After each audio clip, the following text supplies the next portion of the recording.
768 days ago, Ford Motor Company debuted the new Mustang GTD to the world. And today is a monumental day because we just took delivery of our brand new Mustang GTD. And I'm so excited to give you a sneak peek as what it looks like to take delivery of one of these cars. In fact, we did a full-blown reveal to the public when we got this car. So I thought it would be awesome to rewind time a little bit and show you what that event was all about.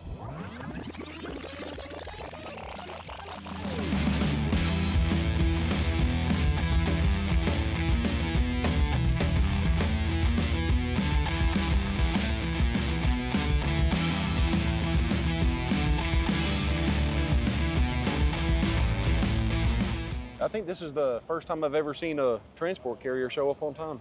Yep, Like it's literally. right on the money. So I'm curious, how many cars does normally fits on one of these trailers? We can haul 5. We put 3 on the top deck and 2 on the bottom. Is our max load for this hauler.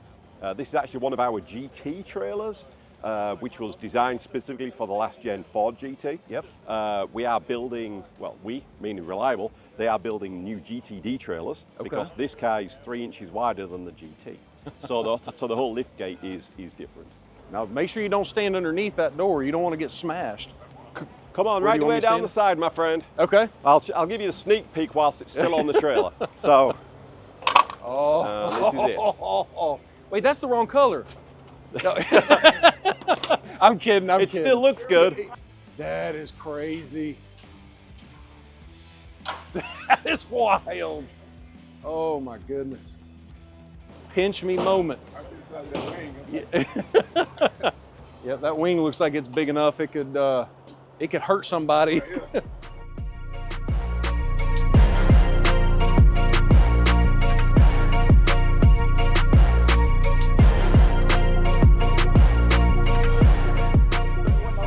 Is there a proper procedure for pins and then pop? Yep, I'll show you that. So basically, if you ever need to get in the hood, you got to push down just to release the pressure. Okay. Release the hood. That gets these done, and then it's the standard Mustang pull on the inside. Okay. And then from here, it's just the normal slide left. Okay. Bam. That is nasty. Oh, I see it's got the aluminum. Yes, it does. That's fantastic. I hope I don't hit anything.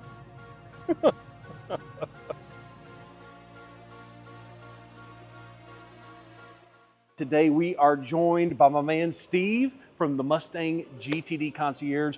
And today what we're going to do is document what it looks like when you take delivery of a Mustang GTD. And what I'd love for you to do, if you don't mind, just kind of give everybody, the crowd here, a walk around on what you think is important on this car, because I know there's a lot of really cool things. There's a lot of cool stuff. That's why they're sending me out. Okay, so hello everybody, my name's Steve Coates. I'm one of the Mustang GTD delivery specialists, and they send their delivery specialist out because this is not your regular Mustang. There's a lot of cool technology in here, and it really helps just explain how and why the shape of the car is shaped like it is. When the whole car is born, right, it is born as a Mustang right at the Flat Rock assembly plant, just like every other Mustang. But it is born specifically to become a GTD because it's born with no roof and no front panels, okay? And it is shipped from Flat Rock as a industry term is a body in white, right? Okay. In GTD land, it is a body in black because it is a black painted body when it leaves Flat Rock, Michigan, and gets shipped up to Multimatic, which is based just outside of Toronto in a little town called Newmarket. Okay. So Multimatic built a new facility to build this car on our behalf, right? Wow. So in its life, right? We've just said it's born at Flat Rock. It's now moved over to Multimatic. Once the Multimatic team get hold of the body shell, the first stop is straight into a plasma cutter, CNC plasma cutter, and it gets attacked right here. So the whole fender area gets cut right off, hence why we've got a cut line here. This is steel, as like the regular steel Mustang body, and then this is going to be the carbon fiber section, right? So the outer panel gets cut off. We also cut out the back seat and the trunk floor area because all that's going to get replaced with a new, very large carbon fiber section that gets bonded in there because now we obviously run a transaxle in the back. So transmission and diff housing is all in one unit. in the back, which gives us the great 50-50 weight distribution. Okay. Right? So it's outer panel off, back seat, trunk area out. The only Mustang structure left in the back here is what is going to hold the back window and the taillights. Because it is a Mustang, right? We are using Mustang taillights in the standard Mustang position, which helps us a lot with the legal requirements of moving light positions and all that stuff. Okay. So we didn't have to recertify anything because the light's still in the same place, right? So from there, it goes, as you said before, it gets bonded in a very large carbon fiber and aluminium section into the back of the car here, which holds the transmission, the transaxle, and also right through here you can see the suspension laid on top of the gearbox. Yes. Big question is, well, why, right? It's packaging and stiffness of the package, okay? We are running 345 section rear tires, which are gigantic wide. Then we've got a big transmission in the middle. There's not a lot of space to be able to put the big springs and shocks between the gearbox and the wheels. If we did, the strut top would be like here somewhere, floating in Never Never Land, which is no good to anybody. So that's why we are using push rod style suspension, cantilever in the rear shocks on top of the transmission, because the transmission housing, transmission cradle is super stiff to hold the load of the transmission, right? So why don't we beef it up just a little bit more to now hold the springs and shocks in there as well, which is why that packaging works really, really well. And then obviously now we've got the suspension pickup points, the transmission pickup points, all super stiff down there. Simply all we did is we brought up that section up to the bottom of the C-pillar right here, ready to take the load of this massive rear wing. Okay. And this is not a wimpy rear wing. I mean, it's pretty substantial. I mean, you can pull on that and it's not going to come off. So, not saying that I would, but I could stand on this if I wanted to. Maybe absolutely right you in could. here. Yeah, the whole car, just under 200 miles an hour, produces just under 2,000 pounds of downforce, right, across the whole car. So that means that there's hundreds of pounds stood right here. That's there's wild. other hundreds of pounds on the roof and the hood and all the other aerodynamic features. That's wild. It's pretty stout. So yeah, the load path goes straight down to where we need it, straight into the suspension cradle and everything, all as one unit. That's beautiful. And then the other cool thing, that this is a performance package. So we've got the movable rear DRS wing, drag reduction system. Okay, so we've all watched F1 and you see the rear wings open. Very similar technology on this. Okay, and it's all computer controlled. There is no button anywhere in the car which says anything like open the rear wing. No, it is all computer controlled. Okay, so the vehicle is measuring steering angle, steering speed, throttle position, brake pressure, ride height, where are the wheels in contact with the floor, and all of this stuff gets put into one big computer map. And if it says, yep, I think we're okay, it will open up this rear wing, which then is going to give us less downforce, but it goes faster in a straight line. Yeah. Okay. And it's all activated. It opens at 35 miles an hour under normal conditions, and then it's going to close at 25, right? We always have a closing delta of about 10 miles an hour difference. So if you set it opens at 35 and closes at 30, the thing's just going to be flicking all the time. So it opens above 35 miles an hour, and then it's got 10 miles an hour when you go slower. 25, nothing's happening, close. I'm all good. Interesting. I did not know that. Yeah. And it's tied in with some flaps underneath the front splitter area. Because obviously if we lose rear downforce because we've opened up the rear wing, we're also going to lose that. We also need to kill the downforce at the front, right? So if we kill the rear downforce, but keep the front, it's rear very, very tail happy. So we need to aero balance the car, open up the rear, drop the flaps down at the front, which kills the front downforce to aero balance everything and just keep it nice and level all the time. Wow. Yeah. And the rams for this live right inside these wing pylon mounting struts. So the hydraulic pump and everything is in the back, which we'll see in a moment. The pipes run up through the C-pillar, up inside here. The hydraulic rams are here, which then pull the wing into the up position. We are picking it up from the top, right? Because aeroplanes get sucked up in the sky, race cars get sucked down from the bottom side of the wing. So to try and increase how much downforce we are getting from the rear wing, we try not to pick wings up from the lower section anymore. Materials and everything have got better and better. So modern technology, we can hold the wing from the top because it's being sucked down on the bottom side of the wing. Interesting. Yeah. And then cool stuff in the back, it just continues. There's so much technology in this, it's crazy. With the transmission being in the back, it's an 8-speed dual clutch Tremec unit. Very, very good unit. It's really, really good transmission. It needs a transmission cooler, right? Because the gearbox is in the back, there's no point then carrying that hot fluid all the way to the front and stacking another cooler in the front. So that's why this is not a trunk area, this is a technical mechanical area covered by the tech panel, not trunk lid, okay? So the air, the coolers are inside of the trunk area, right? So it's designed so as the air comes over the top of the roof of the vehicle, it's going to stay attached to the roof, attached to the back window, into these vents, through the cooler, and then out the very back grills here. Okay.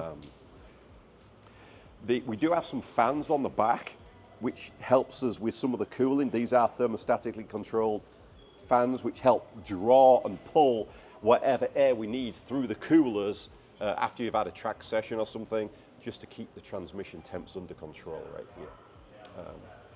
Whilst we're down here, obviously we have to have a backup camera legally. So this is in with our GTD inlaid with carbon fiber, which is super, super true. And that's real carbon fiber as well. Oh yeah, yeah, yeah. I had a feeling Multimatic doesn't play with fake carbon fiber. No, they do not. No, this is, yeah, this is real. I'm curious, what is this hole for? Do we know what that is? That just a design? It is just a design feature. It's going to be covered by the license plate. Yep. So it's more of how are we going to mount this panel to the car? Okay. Oh, you mean like this? Yeah. Right. Because if this was just one flat panel, it's going to oscillate a lot because it's a large panel. So by putting this in, we can mount it easily, and it stiffens up this rear panel. Beautiful. But it's covered anyway. Beautiful carbon work. If you're into carbon fiber nerdery, I mean, look how nice that the weave matches all the way down. It's super, super nice. Reversing lights. And then we do have our titanium exhaust on here as well. So it is a cat back titanium system, purposely with the flat bottom tips on here, which matches the flat bottom on the muffler canister, as well as the flat bottom on the transmission as well. The diffuser on this is not a huge part of the aerodynamic package because we've got such a large rear wing, right? Okay. So we don't need to have a super duper, very aggressive diffuser because we've got the wing instead. Okay. Yes, we do have a few diffuser strakes on the side here. So all these really do is to help clean up the air, so then the air's got to come off straight as it exits the back of the vehicle. Okay. But yeah, it's the back's gorgeous. Yeah, the carbon fiber work is beautiful. It's I can't. It's wild seeing this thing in person. So you want to see the transmission cooler in the back? I would love to. But you never asked. Perfect. Well, now's a great time to do it. So to be able to remove this panel, first of all, we've got the two push pins that are obvious in the front, and then you've also got a third standard Mustang latch in the back here. Okay. It is activated in 3 different ways. First one is there's the electric switch underneath here. There's a switch on the dashboard right next to the light switch, as usual, for trunk release. And then there's also the button on the key as well to be able to release it. So whichever, do you want to... Do we pop the trunk first and then hit the pins, or does it matter? Does order matter? The way I like to do it is I always like to do these ones first by just pushing down in the center, right? And then you can press that one.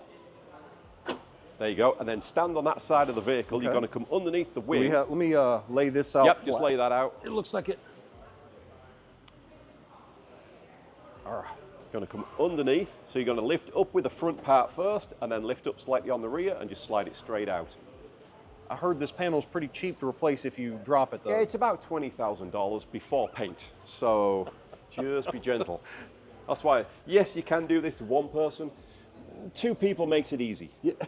Much easier. Much easier, and it is a full carbon panel. I mean, underneath here, it is There you go. I mean, that's awesome. How can you say it's more factory fresh? We've still got the internal factory. Please do not pull that sticker off. Leave that right there. Yeah, it is factory fresh as you ever gonna get. That's so cool. And then in the back here, now we can see the full large transmission coolers. So the air's gonna come down the back window, through the coolers, and then out the vents in the back here.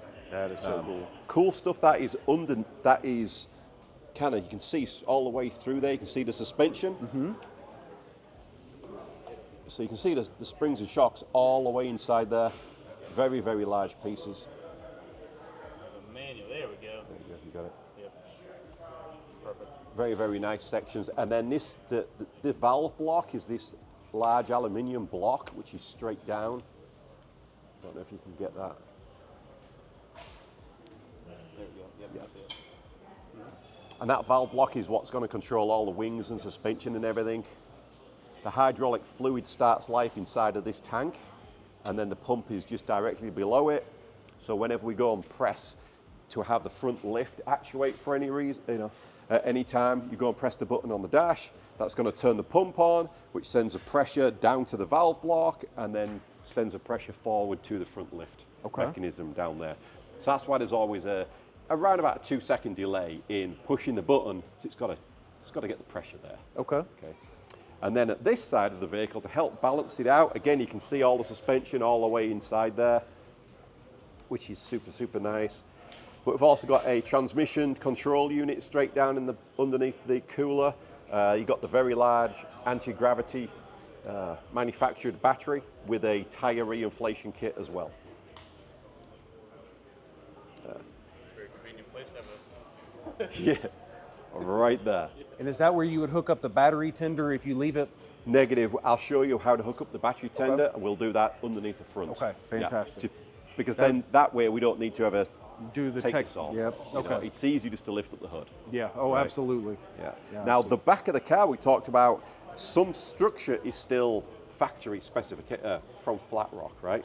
That's this section. This whole part here is from Flat Rock. We know that because these two stud holes, looks like we're missing something. No, this is where on a regular Mustang the trunk hinge would be. That makes a lot of sense. So yeah, it is, the floor gets cut out, the outer panel gets cut off, but the internal section that holds the lights in Wow. is still factory. Oh, and a little Easter egg there. There you go. That's beautiful. So there's so much stuff. Let's go and refit the tech panel. That's Okay. cool. Yeah, absolutely. It just scares me having so much money sitting on the floor. So, busy showroom. Have you dropped one of these yet? Not yet. There's still time. Hopefully that stays no. So we're going to go underneath. Yeah, you're going to hook it over the front studs first. Okay. Drop it on. Click the fronts in. That's easy, and then it's just going to be a gentle press right in the center, and it latches. Easy enough. And it all fits super well. Okay. So that's really the back of the car. As we start to come around, we've already talked about the very large tires. These are the 345 wide tires. Behind them, you've got the CCM brakes, the carbon ceramic matrix brakes. So the brakes on this are the next generation, newer to what is on the 2017 through 22 GT. Okay. Right. We still go with Brembo.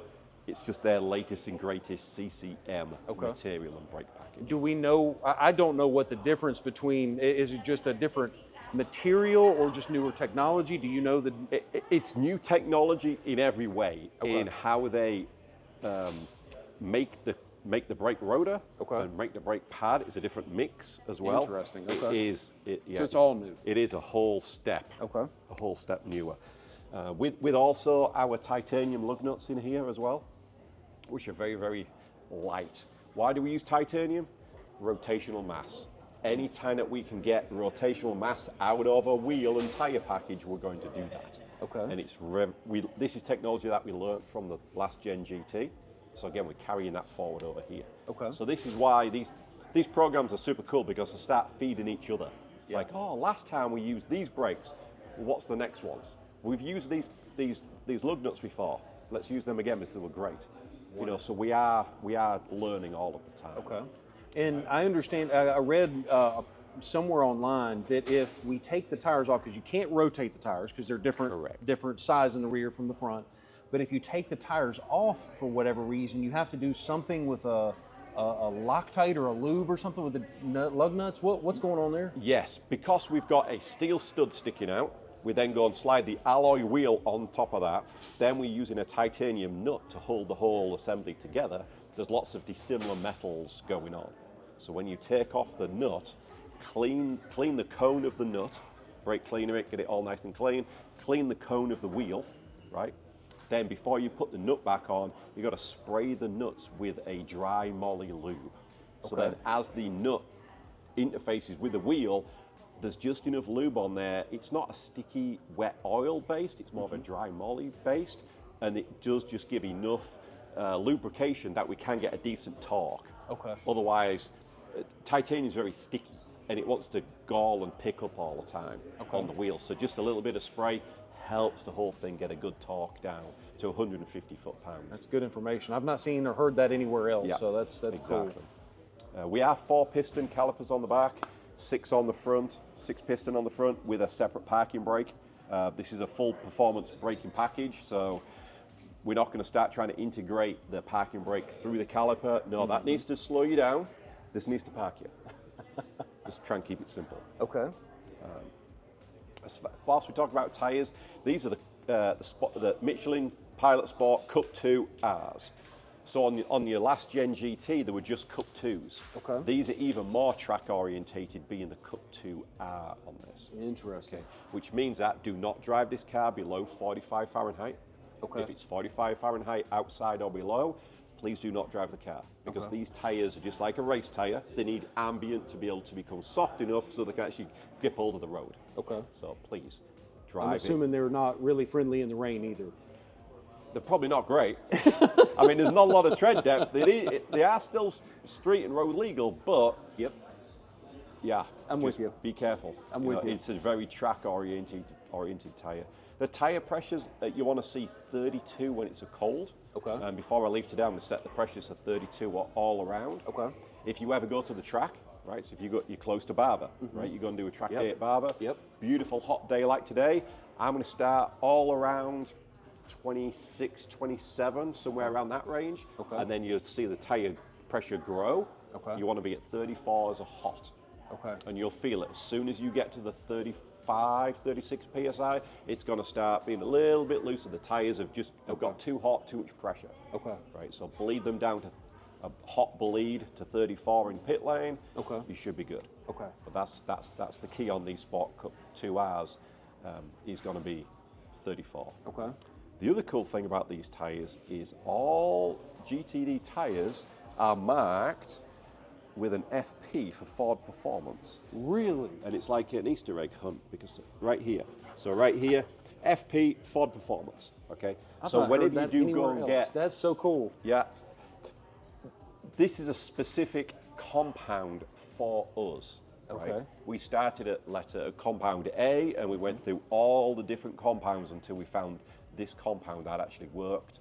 And then Michelin went, okay, so if you guys want this size, this compounded tire will make it specifically for the GTD. We will stamp it FP on the sidewall. That's wild.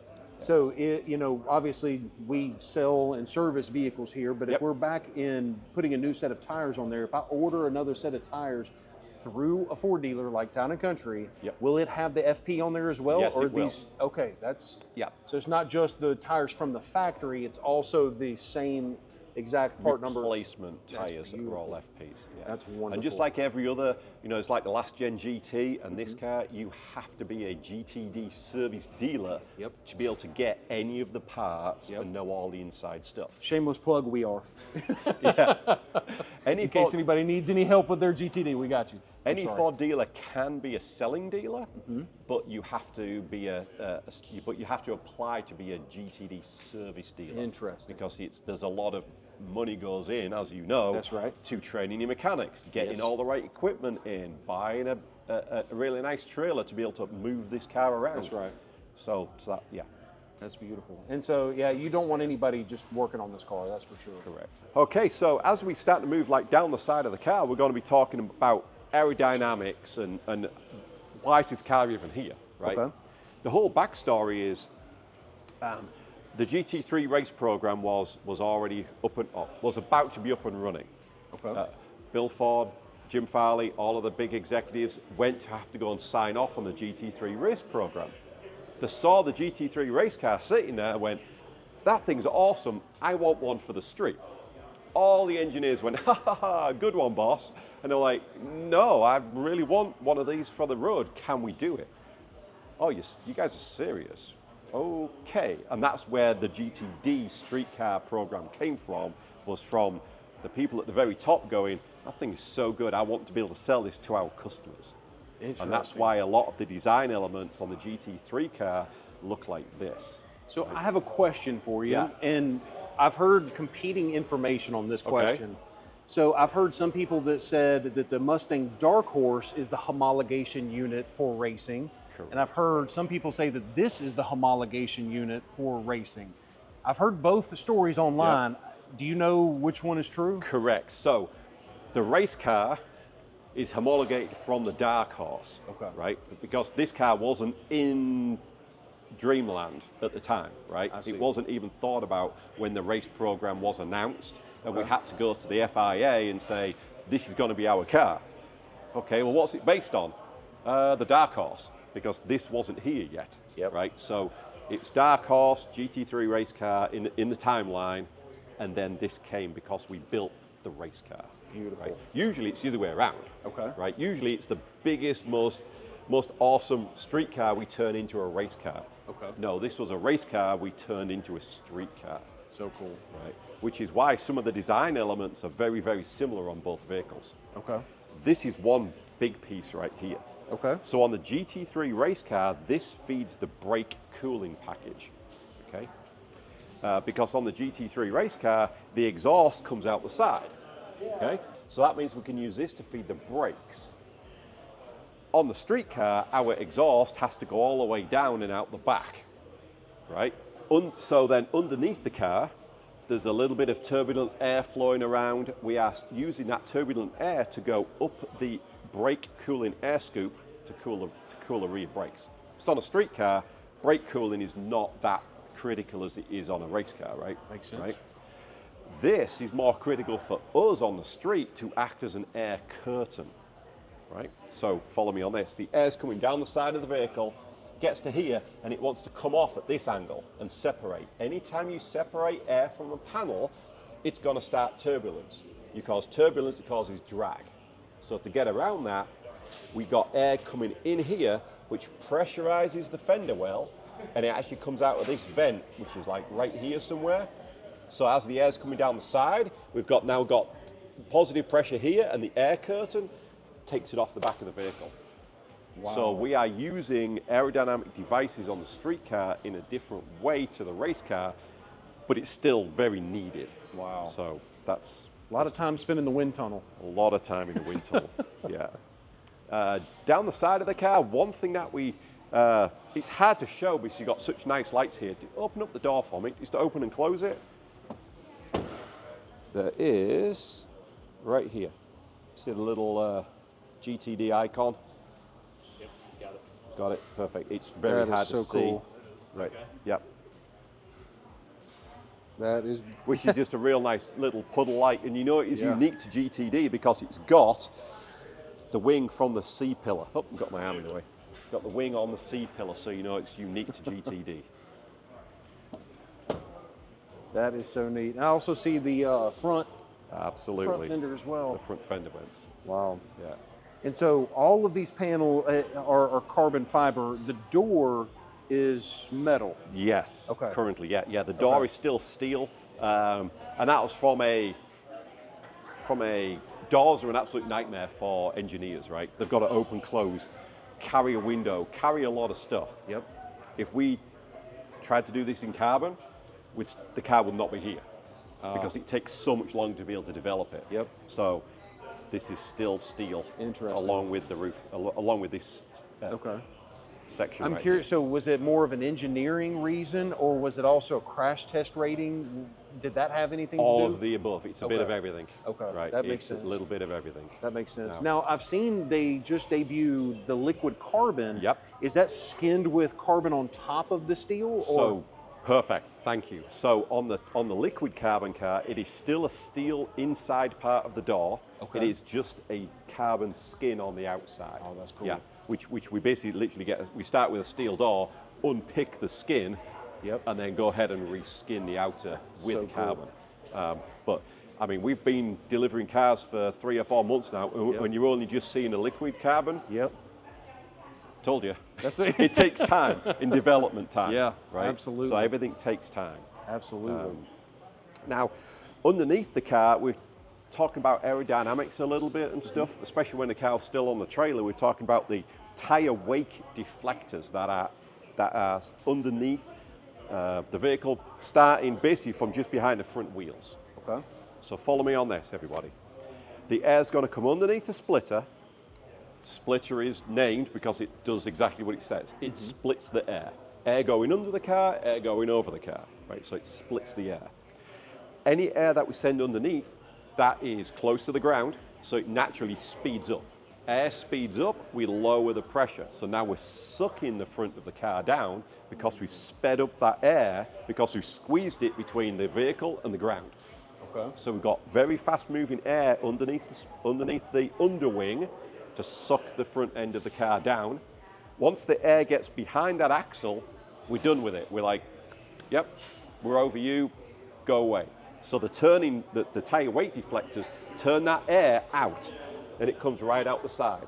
Wow. It's like, we're done, we thank you very much for all your work. You stuck the nose down, move on, right? So that's why, again, we don't need a big diffuser, because we turn in the high-speed air straight out, and you're gone. Makes sense. Any turbulent air down the center of the car is helping cool the exhaust, because it's a lot of exhaust underneath here, helps cool the exhaust, the drive shaft, and then all the way back to a little bit of transmission pan cooling on its way out the back. Okay. So that basically explains the underside air. Okay.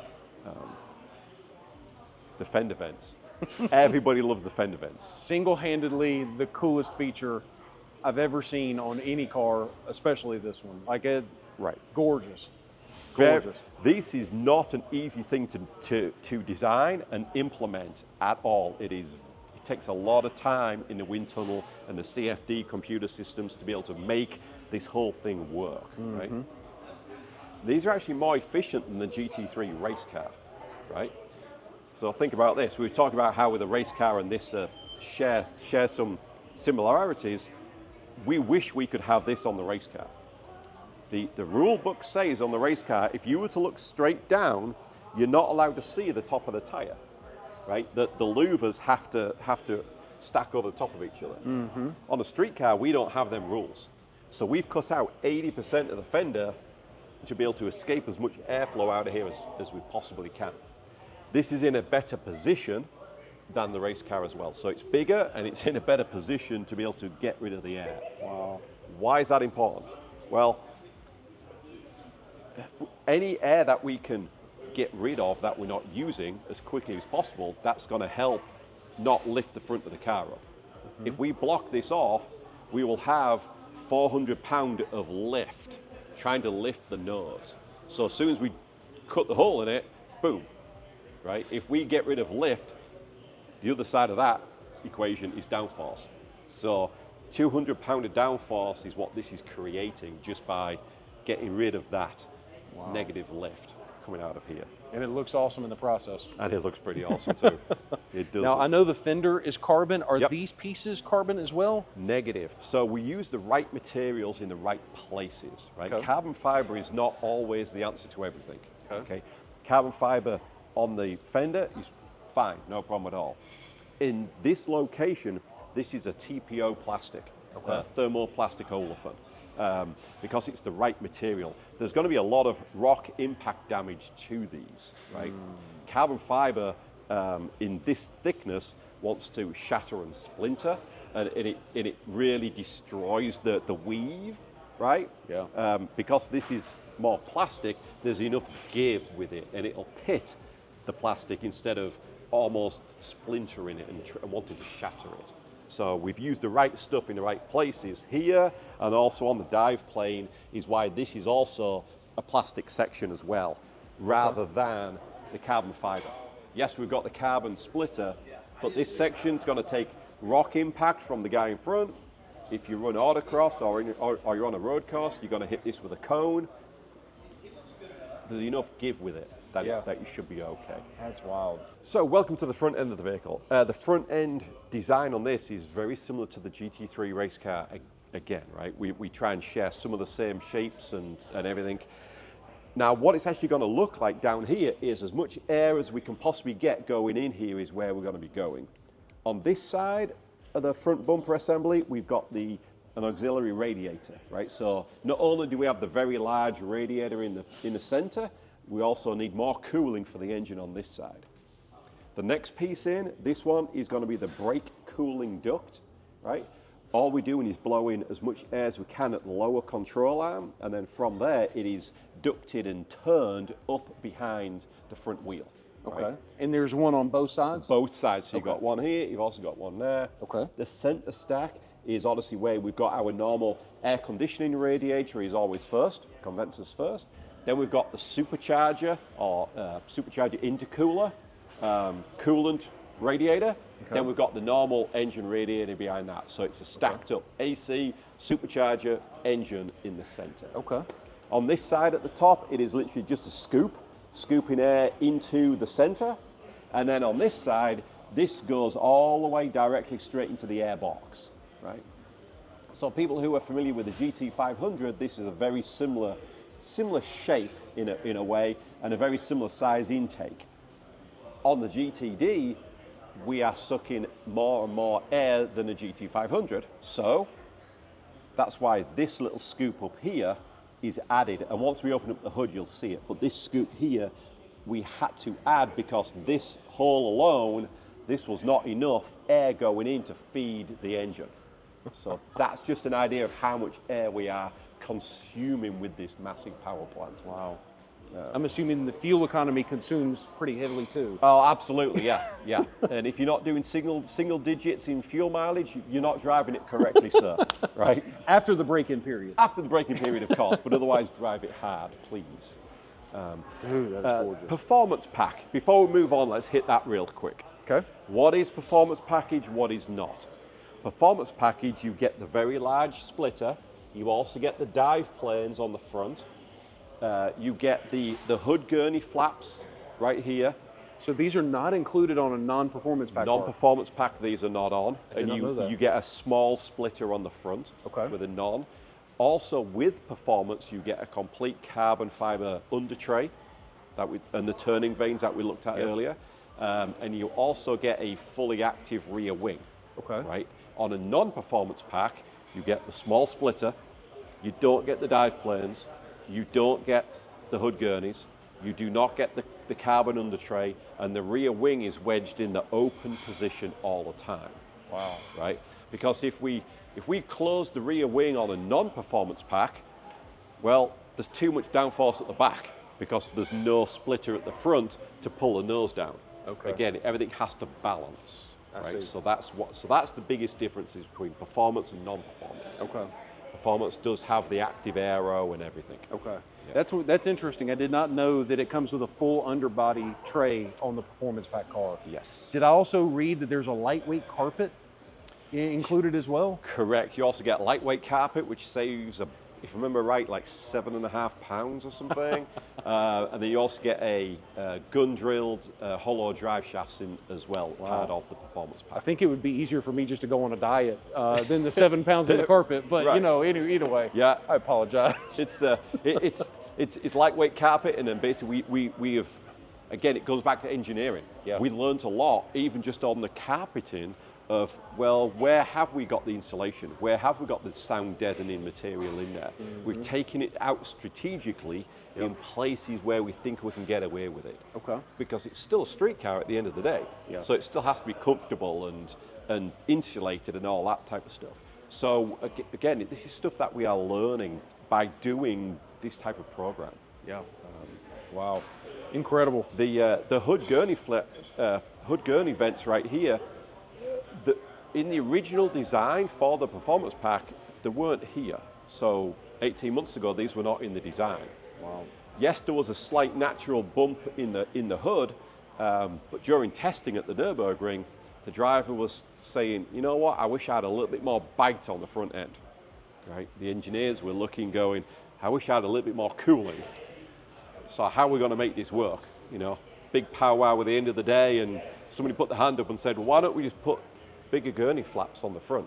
This will give us more downforce for the driver, and now there's going to be more turbulence here, which is going to help extract more hot air. Win-win for everybody. Right, wow. Here we go. Go back to the design office. Hey boys, can you design something like this? Within 6 weeks, this was dreamt up, thought about, tested, developed, and finished piece, which in automotive design world, 6 weeks is like instant. Yeah. So testing does get us somewhere. Yeah. It gets us cool stuff like this. And these mesh vents you can remove these? Correct. Any on-track activities, you want to take these out to try and escape more air. Okay. Right, because believe it or not, this mesh does block quite a lot of airflow. Interesting. For on-road legal reasons, we cannot have a big hole in the hood. Yeah. We have to have a vent, yeah. Some sort of mesh, just like your GT in the nostrils has to have the mesh. We have to have it here as well. Okay. That's interesting. I did not realize that.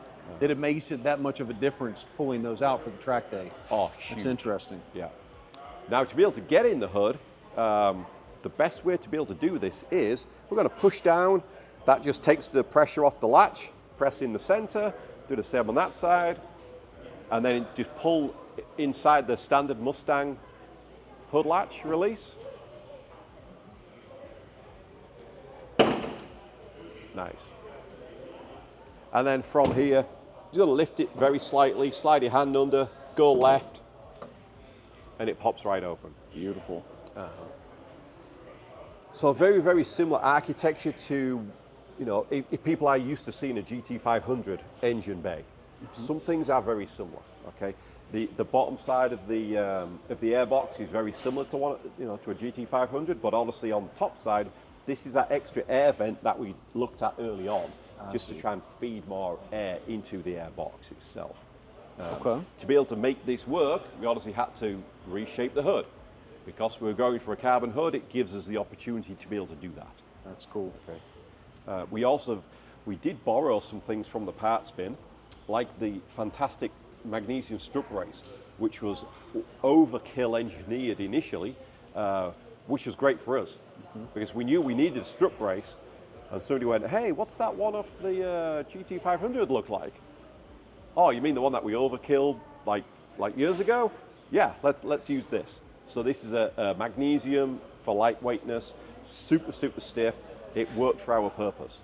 Wow. The only difference is that on GTD, we machined out this section right here so we can fit our oil fill area in here. Why? Because this engine is the dry sump engine. Okay. So it's the 5.2 V8 supercharged, right? Okay. Starts off life as a Raptor R GT500 based engine, right? Very similar architecture, but then it gets GTDized, meaning it gets a slightly smaller supercharger pulley, so we spin the supercharger faster. We also get a dry sump on this, so instead of having a big oil pan underneath the engine, when the oil falls through the engine after it's being used everywhere, drops into the crankcase itself, we are grabbing that oil via a scavenge pump, grabbing that oil and pumping it behind the engine into an oil tank, a external oil tank that is bolted on the back side of the engine. Okay. Where the transmission normally is mounted. Where the transmission's usually mounted, okay. Yes.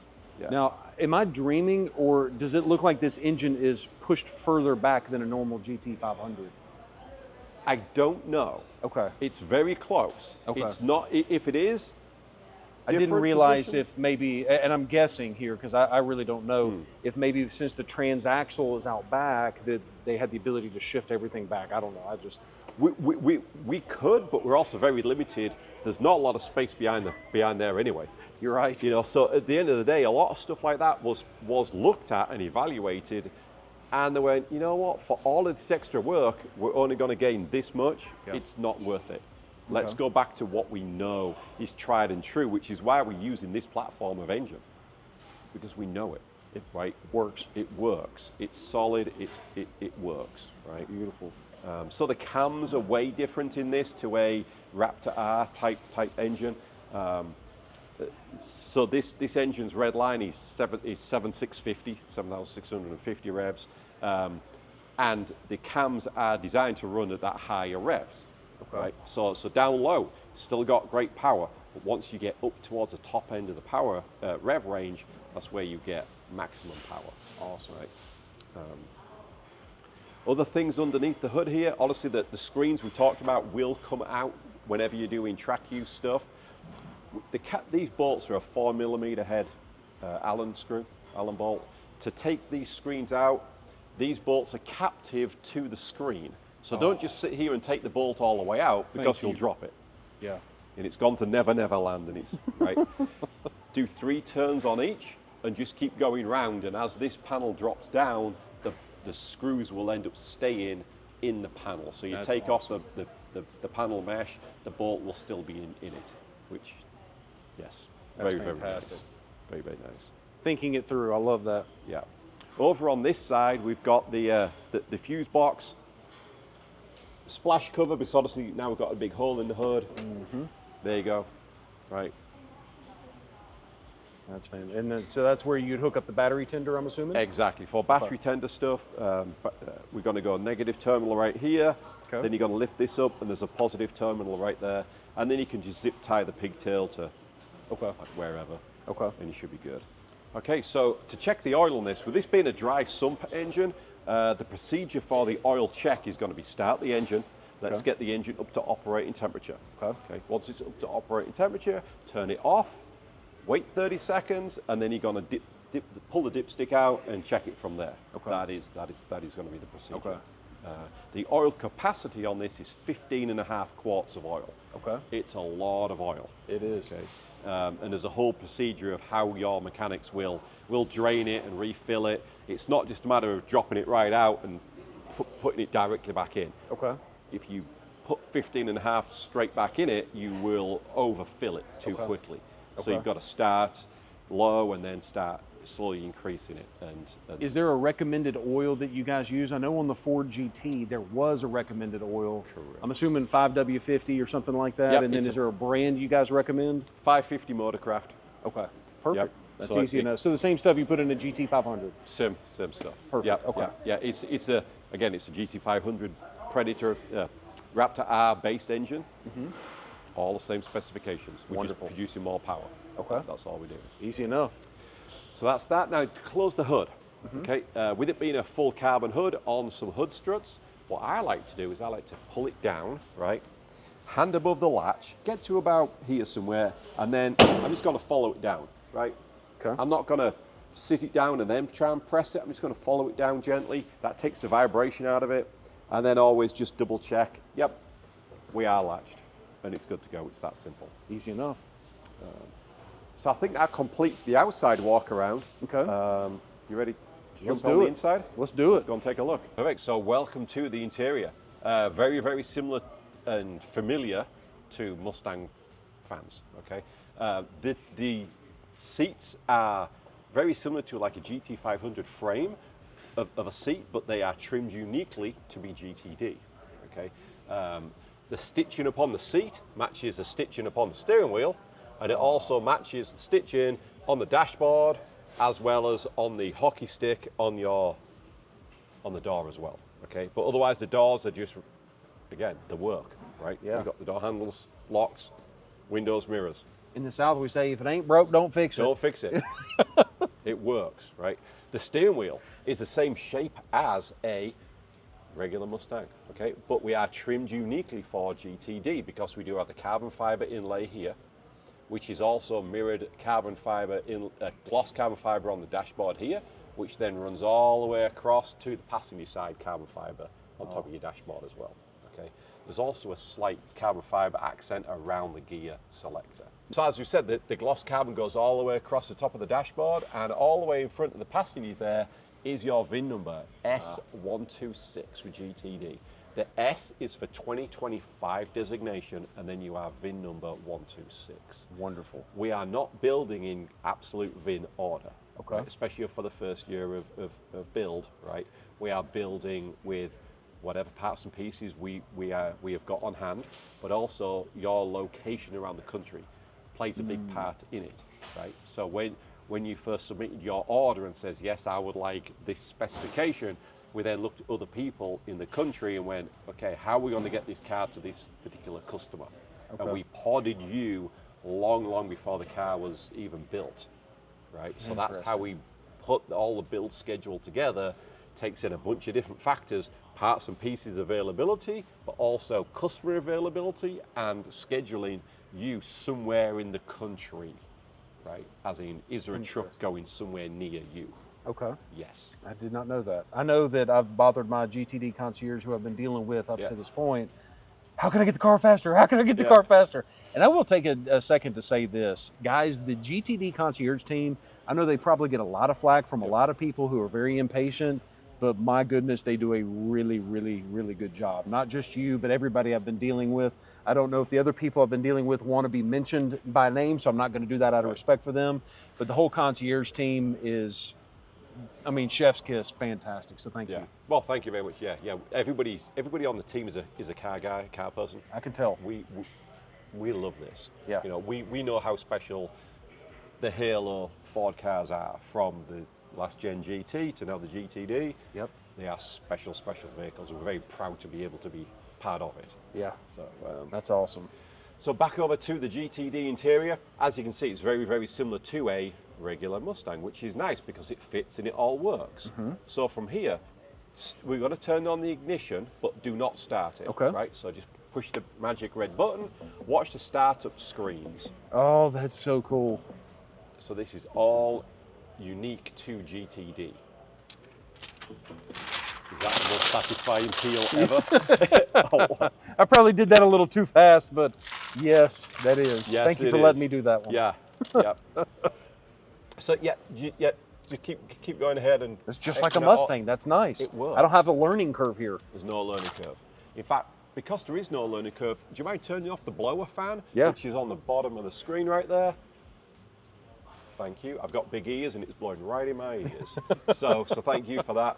So yeah, so we've got regular Mustang gauge cluster over here, and then in the center of the vehicle, you've also got your big sync screen. So a couple of things that we will do, or at least I'll show you, remind you to do, is the first one's going to be, we're going to turn on the over-the-air updates. Okay. Or see where it is set. Okay. So we're going to press settings, and then we're going to swipe one page across, and you're going to look software updates. We're going to go to no schedule set. So let's set a schedule. Any day, 1 a.m. Sounds pretty good to me. Perfect. Beautiful. And then we're going to keep going back. The next one is connectivity, right? We've got to hook this car up to Wi-Fi so it can talk to the satellite. Okay. So then this is how you would do Wi-Fi, select the Wi-Fi, put in your top secret password, and then that way, every day, 1 a.m., the car's going to talk to the satellite and go, hey, any updates? Nope, no updates. I'll check back tomorrow.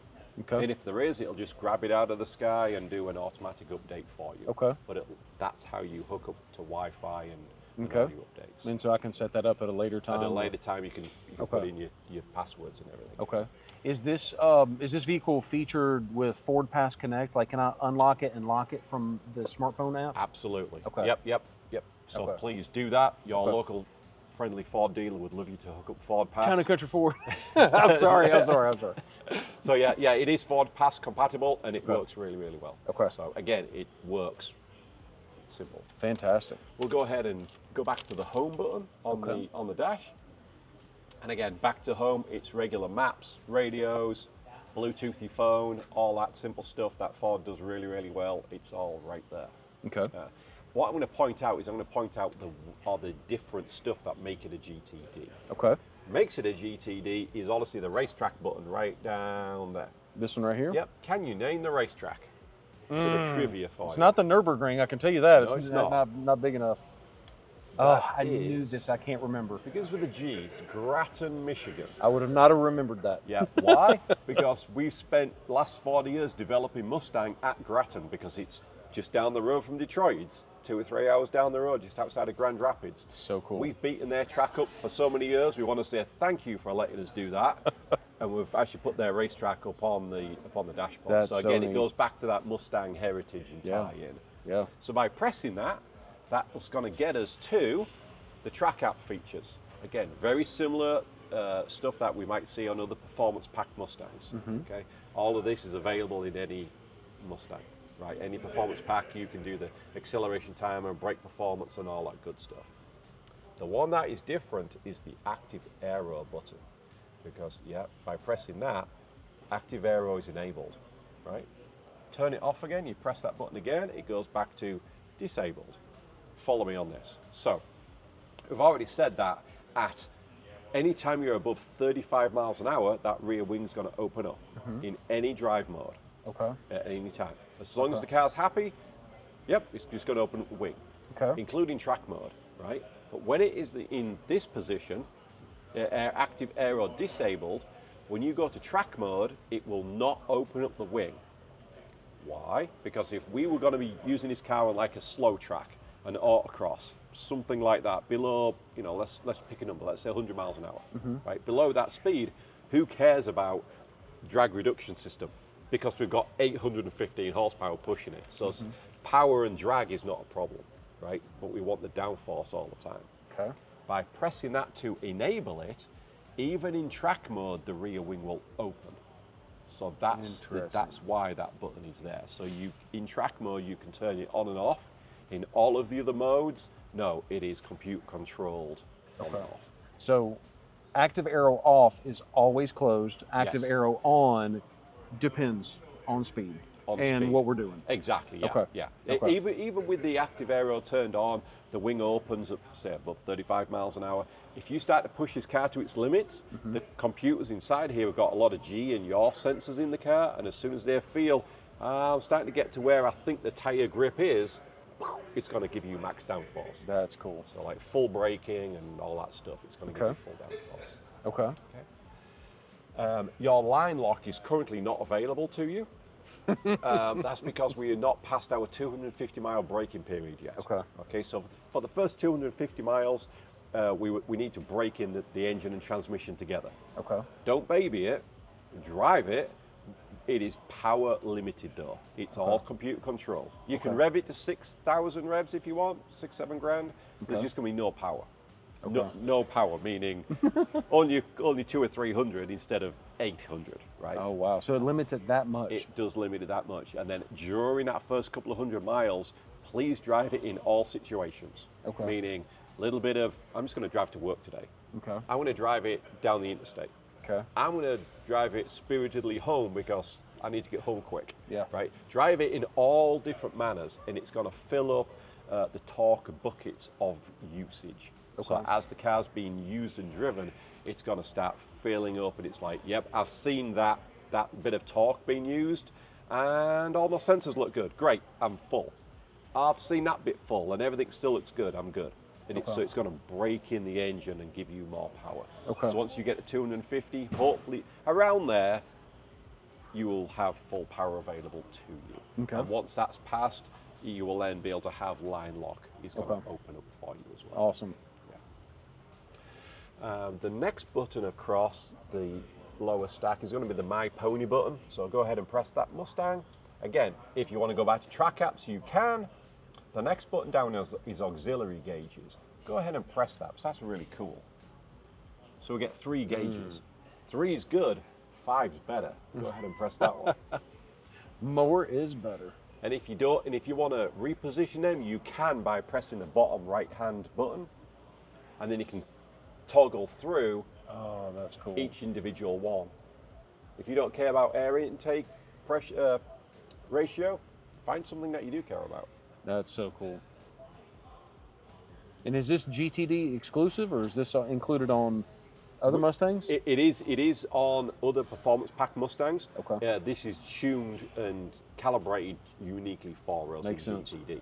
So Okay. I like to say it's Dark Horse based with GTD on top. I'm with right. you. It's not a whole new clean sheet. Okay. Because Why spend the money on the engineering? You've already got it. And it works so good. Yeah. And all of this stuff is easily programmed into a regular Mustang. We just added more stuff on the top. So it was a great base to be able to start with. That's awesome. So that's that one. Let's go back arrow one click. Custom mode. So by going in there, we can have up to 6 different profiles set up, right? So profile 1 could be drive to work, right? Profile 2 could be I'm going to go to the racetrack at Barber. Okay. And at Barber, I want track mode, but I want track plus suspension. Track and track plus suspension. Track is as much as stiff as a car will be. Right? Okay. Track plus is, because Barber moves up and down, there's so many moving vertical, we might want to soften the car off a little bit. Or, as the engineers like to say, we sacrifice platform stability for vertical wheel control, meaning the wheel will bounce up and down quicker, sacrificing a little bit of the roll stability. Okay.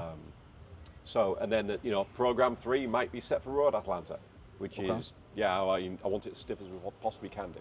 Yeah. So you can pick and choose and set each up to 6 different custom profiles in the dashboard, which is really nice. Very cool. We're going to go back one click, one arrow, and then from here, my color, that just sets obviously all of the gauges and the interior light colors.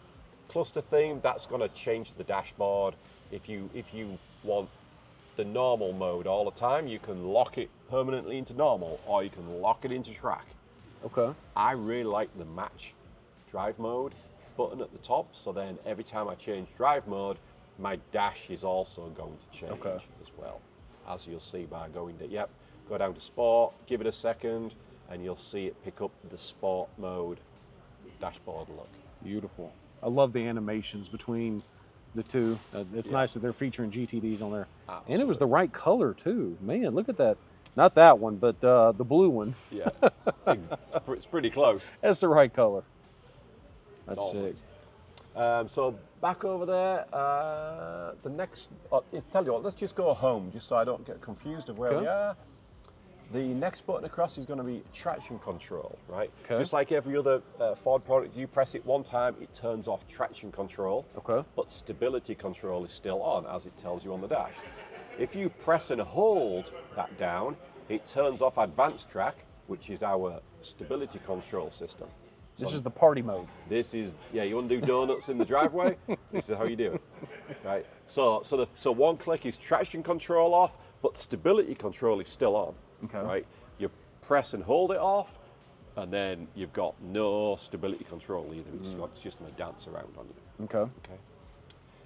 The next button over is obviously hazard lights. That's dead obvious. And then the most important button of all is the front lift. So anytime the engine's running, we can push that button, wait almost 2 seconds, and the front's going to jump up. That way we can clear speed bumps, driveways, gas stations, anything at all. That's available to you below 15 miles an hour. As long as you're below 15, it's going to work. You can push it again for it to go down, or you just leave it up and set off and drive. And at 15, it goes down all by itself. Other than that, so that's all that section easy. The steering wheel is pretty straightforward, right? This is how we're going to cycle through our different exhaust valve modes. You can go ahead. So different exhaust valve modes is going to be sport, track, quiet, or back to normal mode. The upper button up here, this is going to be for suspension. So in any base drive mode, we can generally soften or stiffen one click either direction the suspension, right? So in normal mode, you can have normal suspension, or you press it and it will go to a stiffer sport mode, for instance, right? This only works when the engine's running, because we need the hydraulics to be able to help change the spool valve dampers to the next stiffer setting. Cruise control in the middle, dead obvious, and then we've got the drive mode switches over here. So by toggling through here, you'll see it changes between each one of our drive modes, okay? Anytime we start and stop the engine, it always resets to normal mode, right? So if we're in sport and we turn the engine off, when we restart, it comes back as normal. Okay. And then each one, it's going to customize the dashboard layout to, that's a sport layout, for instance. Okay. So cool. The last few things I would like us to do, if it's cool with you, is we'll start the engine and we'll play with the ride height. I love that. Sounds cool? It's the best party trick Cool. ever. I'll get my feet out of the way. Okay. But whenever you're ready, let's go ahead and start up the engine. Make sure there's nothing under there. Yeah, always like to check. You do this at customers' houses with pets running around. Oh. You don't want to squash the dog or something. So whenever you're ready, we'll fire the engine. Okay. Yeah. Always sounds good, right? Got to make sure it's in track mode, always. Always. Press OK, that's going to clear the dash. Okay. Then from here, the first thing we're going to do is going to lift up the nose. So you're going to press the front lift.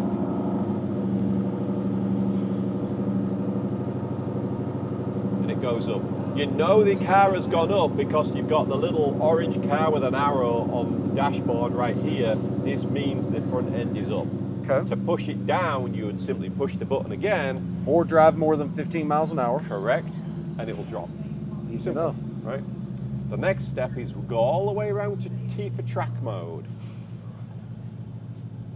Oh, there you go. Give it a second and say, yes, I'm ready to do this.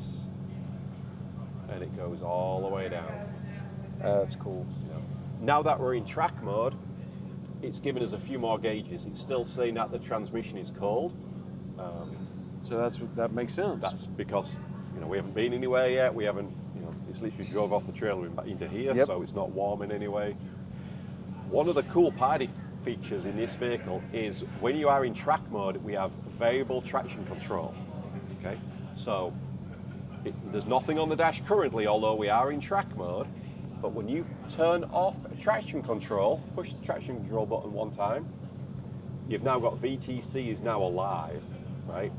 And you can come down on the triangle by literally just using this button here, because you're never going to use cruise control on the track. So we are utilizing the traction control buttons to turn down the amount of VTC, variable traction control. This is as much traction control as we can have, all the way down to off. I thought I knew everything about the car. It's the first I've heard of that. Yep. Yeah, and it works really well, really well. There's no need to just, first time in the car, I'm going to turn everything off. No, leave it on. This is a system that really helps the driver. It's not a hindrance. Yep. It's not interfering with you. Use it as a tool. Okay? And if you feel like it is hindering, you just turn it down a little bit. Just go down the one. Yeah. That's cool. It's a very useful tool, right? Yeah. On the GT3 race car, the drivers will play with their traction control during the race stint. So as the tires wear, they use more and more traction control. That makes sense. Because the tires are wearing out. Yeah. And the system is so good and so quick. That's why when we built this car, we decided, hey, can we try and have something similar to, as the different track conditions, different tire conditions, can we try and change the amount of traction control? Okay. This is where we've got to, and it works great. Beautiful. So let's go out of track. So, take it back to normal mode, and the car's going to jump all the way back up. And then the last piece of party trick is lift up the nose once more. Going to lift it up. Give it a second. Right, so the nose is up. You've got home in the driveway. Leave it up, but turn the engine off. Okay, so just go ahead and turn. Just go ahead and kill it. You felt it drop. I did. It will automatically go back to the natural ride height. Okay. Right, so is it using hydraulics to push it up, and then when the hydraulics are turned off, or? Bingo.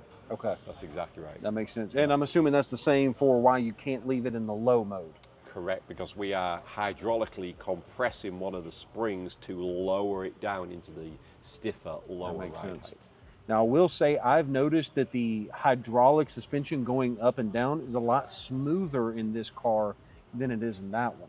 That one, when you hit the button, it's pop, like, and it almost kind of scares you if you're not used to it or don't know what you're doing. But that, I actually think I prefer this one a little bit better.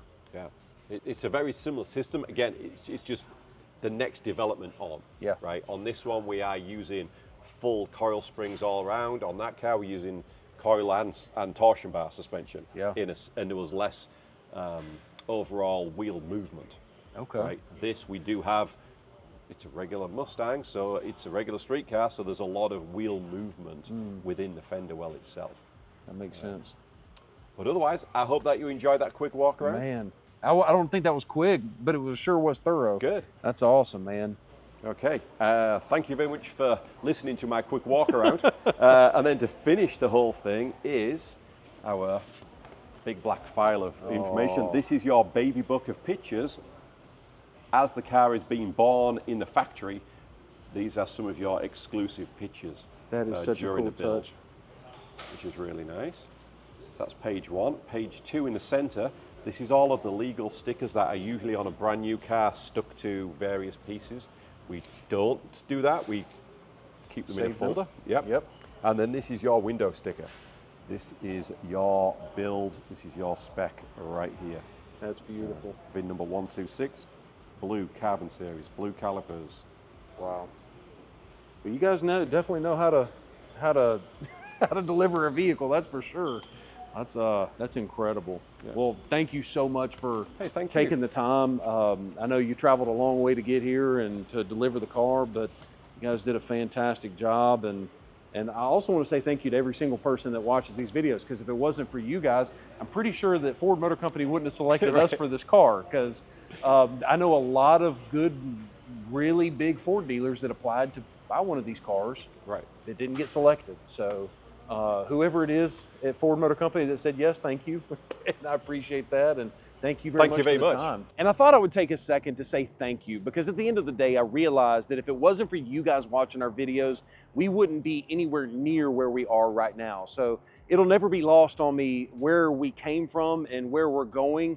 And I'm just so thankful that you are a part of that story. And at the end of the day, I also want to say thank you to everyone at Ford Motor Company that deems us worthy of having one of these cars, because at the end of the day, 7,500 applications and roughly 2,000 cars will ever be built, from what Jim Farley himself has said.